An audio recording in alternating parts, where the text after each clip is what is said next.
We believe in the future. We build for the future. Yes, we build for the future. And the future always catches up with us. Before we're done building, we've developed something new and have to start rebuilding. That's roughly the kind of people we are. Boastful, easygoing, sentimental, but underneath passionately dedicated to the ideal our forefathers passed on to us, the liberty and dignity of man. We've made great material progress, but spiritually we're still in the frontier days.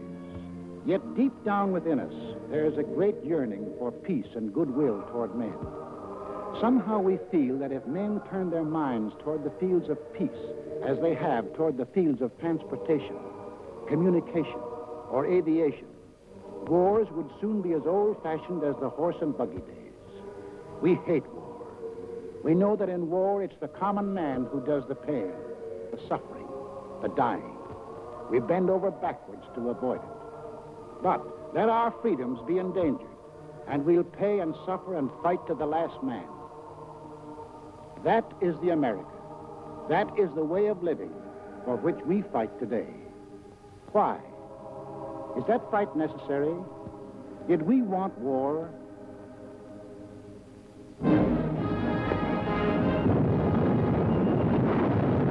In 1917, before most of you fighting men were born, our fathers fought the First World War to make the world safe for democracy, for the common man. They fought a good fight and won it. There was to be no more war in their time or their children's time. Faithful to our treaty obligations, we destroyed much of our naval tonnage. Our army went on a reducing diet until it became little more than a skeleton. For us, war was to be outlawed. For us, Europe was far away. And as for Asia, well, that was really out of this world, where everything looked like it was torn from the National Geographic. Yet, in this remote spot in Asia, in 1931, while most of you were playing ball in the sandlots, this war started. Without warning, Japan invaded Manchuria.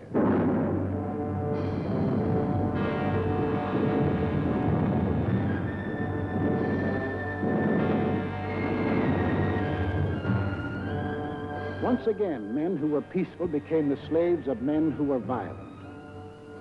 In Washington, D.C., our Secretary of State made a most vigorous protest.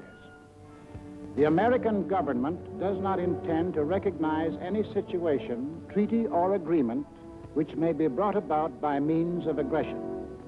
But we, the people, hadn't much time to think about Manchuria. We were wrestling with the worst depression in our history. Some of us were out of jobs. Some of us stood in bread lines. Some of us suffered homemade aggression. Some of us were choked with dust. Some of us had no place to go. 2 years later, in 1933, while most of you were graduating from high school, we read that a funny little man called Hitler had come into power in Germany.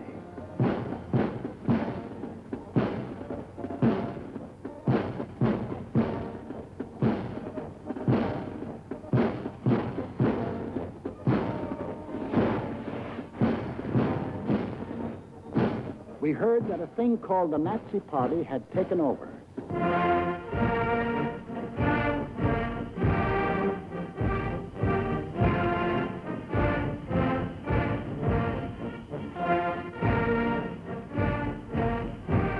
Today we rule Germany. Tomorrow the world. What kind of talk was that? It must be only hot air. In 1935, about the time you had your first date, we read that strutting Mussolini had attacked far-off Ethiopia.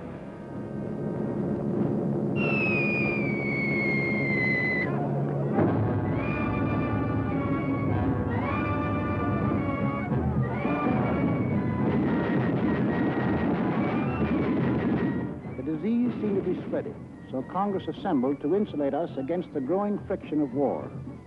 We want no war. We'll have no war, save in defense of our own people or our own honor. Toward this end, our chosen representatives passed the Neutrality Act. No nation at war could buy manufactured arms or munitions from the United States. In 1936, when you were running around in jalopies, we were disturbed by news from Spain.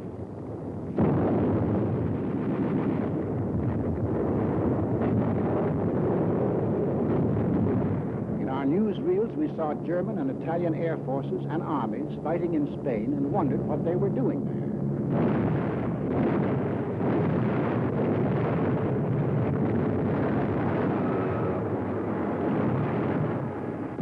For the first time, we saw great cities squashed flat, civilians bombed and killed.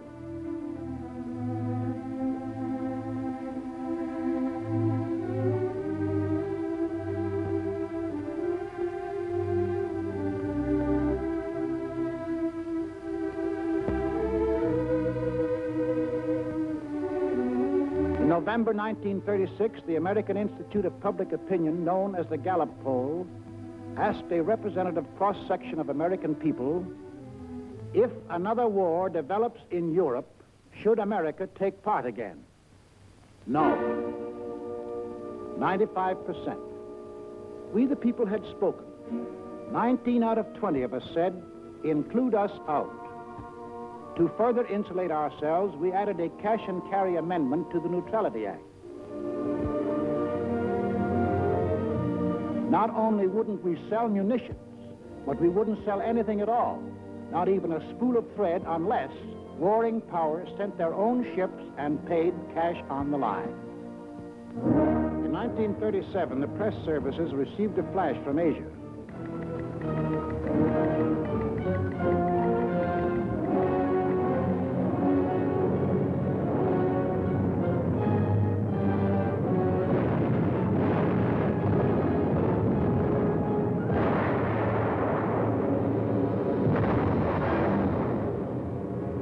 The Japs were turning Asia into a slaughterhouse. But for us, Asia was still far away. In September 1937, the Gallup poll asked us, in the present fight between Japan and China, are your sympathies with either side? We answered, with China, 43%. With Japan, 2%. Undecided, 55%. We hadn't made up our minds about China.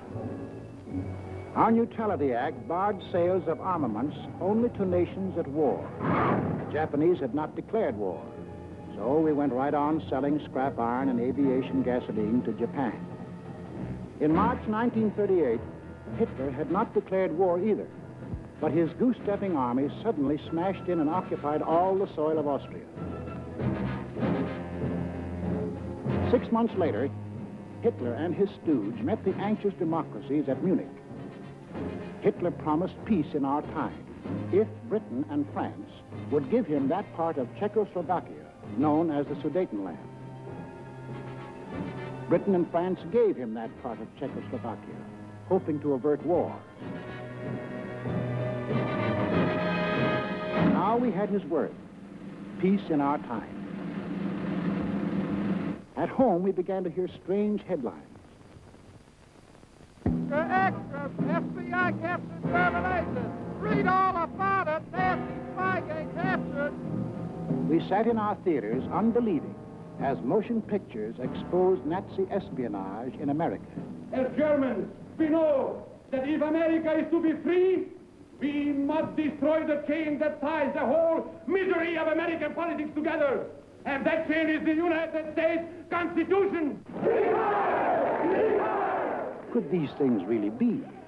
Yes, these subversive acts were happening in real life every day.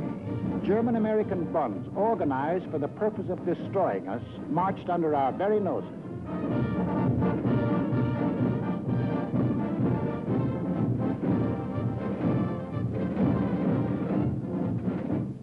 I pledge undivided allegiance to the flag of the United States of America and the republic for which it stands, one nation, indivisible, with liberty and justice for all.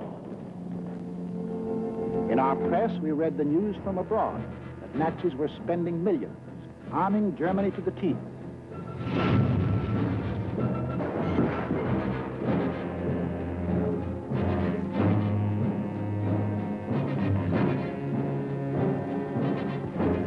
We read that the Tokyo Diet was appropriating tremendous sums, converting Japan into one vast munitions plant.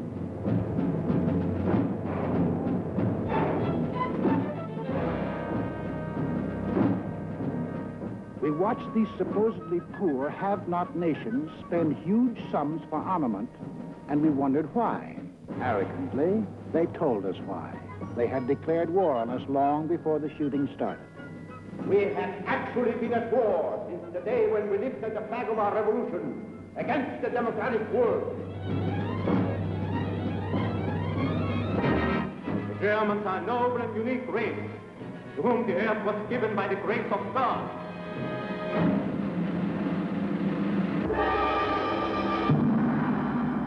The world must come to look up to our emperor as the great ruler of all nations.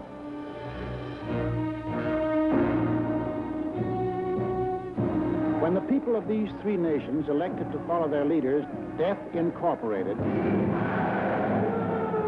they organized to smash personal freedom, equality of man, freedom of speech, freedom of religion, organized to smash the very principles which made us the people we are. So in December 1938, when the Gallup poll asked us, should the United States increase the strength of its Army, Navy, and Air Force, we answered yes, 85%. It was time to look to our defense. Gentlemen, this is the Military Affairs Committee of the United States House of Representatives meeting for the purpose of considering national defense. The Navy is asking for an increase of 25% in authorized naval tonnage in view of the grave international situation.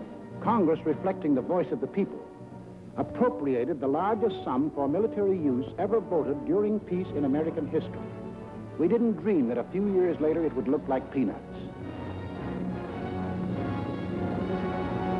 On March 14, 1939, Adolf Hitler broke the pledge he made at Munich. He took over all the rest of Czechoslovakia. There would be no more peace in our time. April 7, 1939, as we here in America observe Good Friday, Ukrainian base Albania. Extra paper, Italy attacks Albania.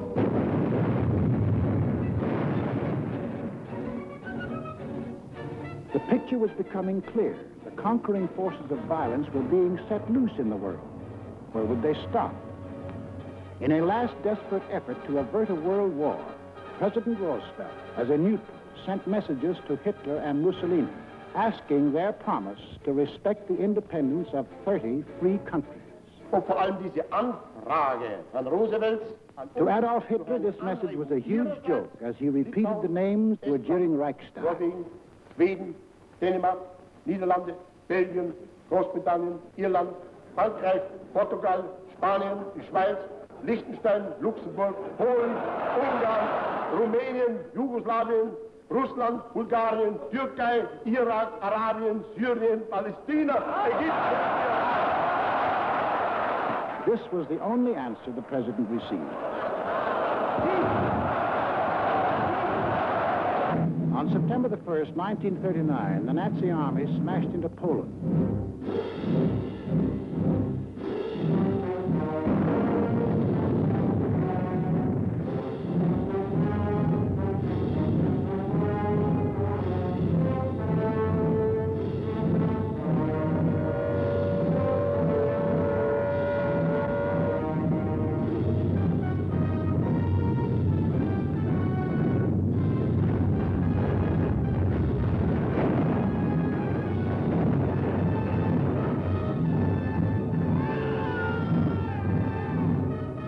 and France had a treaty with Poland. Would they act now? At home, we listened in suspense. Adolf Hitler's all-out attack on Poland makes the long-dreaded European war a certainty. Prime Minister Chamberlain of Great Britain gave the Nazi dictator a 0 hour for withdrawing his troops from Poland. That 0 hour ends now. At this time, we transfer you to London for an important announcement by the British Prime Minister. Up to the very last, it would have been quite possible to have arranged a peaceful and honorable settlement between Germany and Poland. But Hitler would not have it. But a situation in which no word given by Germany's ruler could be trusted, and no people or country could feel itself safe, had become intolerable.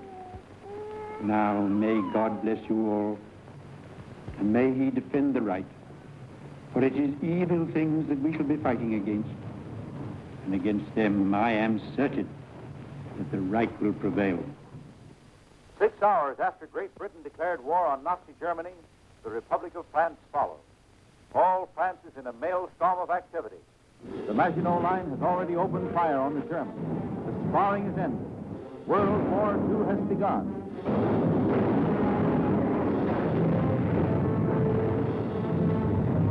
At home, we were asked, what country do you consider responsible for causing this war?